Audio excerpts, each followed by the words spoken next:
குருவின் தினம் ஒரு சுவடுகளில் இன்றைய நாளில் குரு திருவள்ளுவரை பற்றின சில விஷயங்களை பேசுவோங்க. ஒரு மனிதனின் தத்துவத்தில் இதுவரை எல்லோருமே ஞானங்கிறத எப்படியெல்லாம் ஒரு குருநாதர் தன் சீடனுக்கு கொடுத்து அழகு பார்த்தாருங்கிறதுல எந்த ஒரு பாரபட்சமும் பார்க்காத ஒரு குருவை இந்த இடத்துல நம்ம அறிவுறுத்த ஆசைப்படுறோங்க. குருவின் நிகேதனாக இருந்த ஒரு சீடனுக்கு எது மொழி என்பதே தெரியாத பொழுது அவன் மொழிக்குள் எதனை அவன் மறைத்து தன்னுள் இருக்கும் உணர்வையே அவன் பெரிதான் நம்பினானோ அந்த இடத்துல அவனுக்கான மிகப்பெரிய சாம்ராஜ்யமே உருவாக்கப்பட்டதாங்க. குருவின் சீடனா இல்லை சீடனின் குருவா என்ற வார்த்தைக்குள் அவர் எதனை தேட ஆரம்பித்தாரோ முதலில் அவனுக்குள் தன்னை உணர்த்த தனக்குள் ஒரு மாபெரும் மாகா விரும்பத்தை உருக்காடுத்தத குருவையே அவர் மிகப்படுத்தி காட்ட ஆசைப்பட்டாராங்க. அவரையே தன் தாயும் தந்தையுமா கூட அறிவுறுத்தி முதல் கண் நன்றியை தெரிவித்தாராங்க. இன்றைய நாளில் இதையெல்லாம் எப்படி நாங்கள் சொல்கிறதுன்றத இல்லை மறைமுகமாக கூட சொல்லலாம்னு ஆசைப்பட்றாங்க. மாயமான விஷயங்களில் மறைமுகமாக குறிப்பிட்ட பல விஷயங்களோடு இந்த விஷயத்தையும் நாங்கள் ஒரு சூட்சுமத்தோடு ஒரு சிறு கதையோடு சொல்ல ஆசைப்படுறோங்க. வெளிநாட்டிலிருந்து பிறந்த ஒரு குழந்தை தன் நாட்டிற்காக சொந்த இடம் தேடி வந்ததாங்க. அந்த குழந்தைக்கு 3 வயது தான் இருந்ததாங்க. முதல் முறையாக பயணிக்கின்றோம் என்ற எண்ணத்தோடு அந்த குழந்தை ஒரு ஊருக்கு பயணித்த பொழுது அந்த நாட்டில் அதற்கு கிடைத்தது மெய்வரும் விஷயம் ஒன்றுதான்னாங்க. அதனுடைய விஷயத்திற்கு எது அதனுடைய சாம்ராஜ்யம் என்று உணர அதற்கு ஒரே ஒரு தான தர்மம் ஒன்று செய்யப்பட்டதாங்க. செய்யப்பட்ட தானம் தர்மம் இரண்டையுமே அது பின்னாட்களில் தான் கணிக்க முடியும். கணித்து சுமார் 20 ஆண்டுகள் கழித்து மீண்டும் இவ்விடத்திற்கு வா, அவ்விடத்தில் உனக்காக புதிய ஆகமத்தை நான் செய்து கொடுக்கின்றேன்னு சொல்லி அந்த குழந்தைக்கு முதல் உபதேசம் கொடுத்து இந்த ஊரிலிருந்து மீண்டும் நீ பயணப்பட்ட இடத்திலிருந்து பிறந்த இடத்திற்கு சென்று விடுன்னு சொல்லிட்டாங்களாங்க.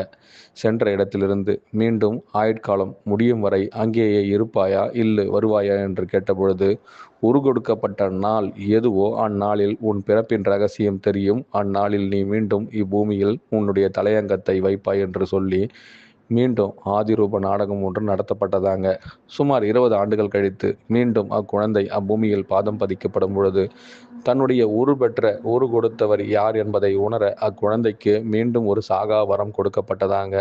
அந்த வரத்தை அந்த குழந்தைக்கு கிடைத்த 3 6 அதாவது 6 மைல் துளிகள் நேரத்தை கணித்து அது சுமார் 18 வருடங்கள் பிறகு தன்னுடைய ஆயுட்காலத்தையே அது நிரூபணம் செய்ய ஆசைப்பட்டதாங்க.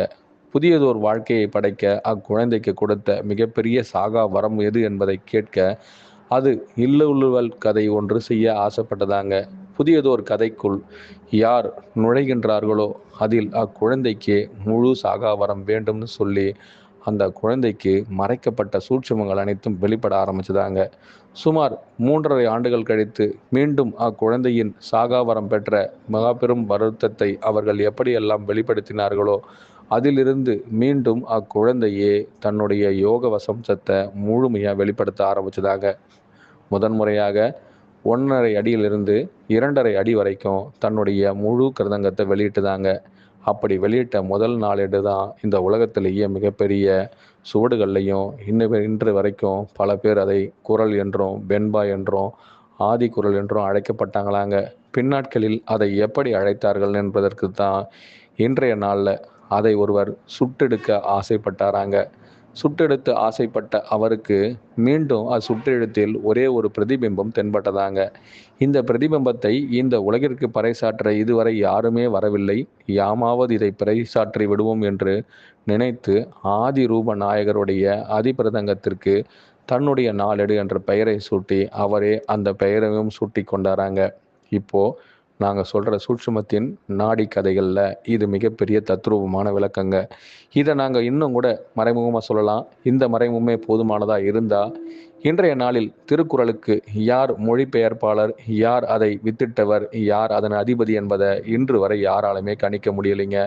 கணித்தவர்கள் பல பேர் அதனுடைய வித்திட்ட செயலை எப்படியெல்லாம் விளக்கம் கொடுத்தார்களோ அதில் மாபெரும் சாம்ராஜ்யம் மறைந்திருப்பதற்கு கூட இன்று வரை சரியான விளக்கங்களோ விலை பொருளின் அர்த்தங்களையோ அவர்கள் வெளியிடாததற்கான காரணமோ அவரவரின் அர்த்தம், அவரவரின் எண்ணம், அவரவரின் காலகட்டத்தில் யார் ஒருவர் அவர்களை கொடுக்கின்றாரோ அப்பொழுது மட்டுமே அவை அனைத்தும் புரியட்டும்னு சொல்லி சூட்சுமத்தின் குரலை சூட்சுமமாகவே மறைத்து விளக்கமும் மறைக்கப்பட்டதுங்க.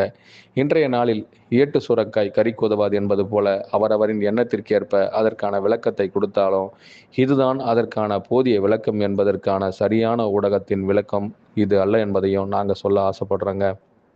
குரலாகட்டும், இல்லை அதனுடைய 7 வார்த்தைகளின் அர்த்தமாகட்டும், இன்று வரை நாங்கள் அதை அதிபதியாக்கிய எங்கள் குருநாதருக்காக முழு சமர்ப்பணம் செய்யும் பட்சத்தில் 3½ ஆண்டுகள் கழித்து மீண்டும் பிறந்த அக்குழந்தைக்கு முதல் பெயர் சூட்டியவர் யார் என்பதை கண்டுபிடிக்க சுமார் 1972 ஆண்டுகள் முன்னோக்கி பயணித்தோம். அந்த பயணத்தில் அவர்களுக்காக எது மிகச்சிறந்த வாக்கியமாய் அவர் எடுத்து கண்டுபிடித்தாரோ, அதை யார் அவருக்கு உரு கொடுத்தாரோ அவரின் பெயர் கூட அங்கு மறைக்கப்பட்டிருந்ததுங்க. சூட்சுமத்தை மறைக்க அதை யார் அவர் கொடுக்க காரணம் என்பதையும் மீண்டும் பின்னோக்கி அவருக்காக நாங்கள் முன்னோக்கிய பாதையில் செல்லும் பொழுது சுமார் அதிலிருந்து 1872 ஆண்டுகள் அவரின் பாதையில் எதுவெல்லாம் அவர் கடந்து வந்தாரோ அந்த பாதையின் சூட்சுமத்தை அவர் முன்னோக்கிய பாதையிலிருந்து சுமார் 2665 ஆண்டுகள் முழு விளக்கத்தையும் கொடுத்த காரணகர்த்தாவாய் அவர் பெயர் அங்கு ஒரு புல் புல் புல் புண்டு கூட தெரியாத இடத்தில் மறைக்கப்பட்டதாங்க. நாங்கள் மீண்டும் அந்த வார்த்தையை சொல்ல ஆசைப்படுறேங்க. ஒரு பொன்னேட்டில் அழகாக பதிக்கப்பட்டிருக்குங்க. இன்றைய நாளில் அந்த இடத்தை நாங்கள் மீண்டும் சூட்சுமமாக சொல்ல ஆசைப்படுகின்றோம். எங்கள் குருநாதர் எங்களுக்காக இந்த வாக்கியத்தின் சூட்சுமத்தை உரைத்தாரோ அவ்விடத்தில் அவரின் பெயரே அங்கு சூட்டப்பட்டிருப்பதானால் அது எங்கே மறைக்கப்பட்டது, எவ்விடத்தில் அது பூப்பெழுதப்பட்டது, மீண்டும் அது எங்கு இந்த உலகிற்கெல்லாம் தெரிய காரணமானது, யார் அதை முழுமையாய் வெளிப்படுத்தினாரோ அவருக்கே அந்த பதித பொறுப்பு என்றால் அவரின் பெயர் இன்றும் அதில் பதிக்கப்படவில்லை. பதிக்கப்பட்டதற்கான காரணத்தை யாரோ ஒருவர் சொல்ல அவர் பெயரே இங்கு இடப்படுகின்றது என்பதையும் நாங்கள் மறைமுகமாக குறிப்பிடுகின்றோம். நிஜத்தை குறிப்பிட எங்களுக்கு வாய்ப்பு கொடுத்தாலும் எங்கள் குருநாதரின் ஆதி சூட்சுமத்திலிருந்து என்றும் மாறாது. எங்களின் சூட்சும நாடியில் எது எல்லாம் எங்களால் உரைக்கப்படுகின்றதோ இதுவே எங்களின் ஆதி மூலநாதர் எங்கள் குருநாதர் குரு தவசுதநாதருக்காக ஒவ்வொரு ஏடுகளிலும் வெளியிடப்படுகின்ற ஆதி முத்திரைக்கான உண்மை சம்பவங்கள். இவை யாரெல்லாம் உங்களுக்குள் இருந்து புலப்படுத்திக் கொள்ள ஆசைப்படுகின்றவர்களோ நீங்களும் எங்களோடு பயணியுங்கள். உங்களுள் நான், உங்களுக்காக நான், உங்களுள் இருந்தே நான் என்ற வார்த்தைக்குள் என்றும் அவர் மறைந்து தெரிந்து உங்களில் அவரை வெளிப்படுத்த ஆசைப்படுகின்றார் எனில் சுமார் 5000 வருடங்கள் கடந்த ஒரு மாபெரும் ராட்சச உலகத்தை உருவாக்க எங்களால் மட்டுமே முடியும். அதையும் நாங்கள் இந்த குறளின் வடிவாக, அதாவது குருவின் திருக்குறளின் வடிவாக வெளியிடுகின்றோம் என்று மிகப்பெரிய அசாத்திய வரலாறு ஒன்றை உரைக்கின்றோம். இது வரலாறு அல்ல, உண்மை சம்பவம்.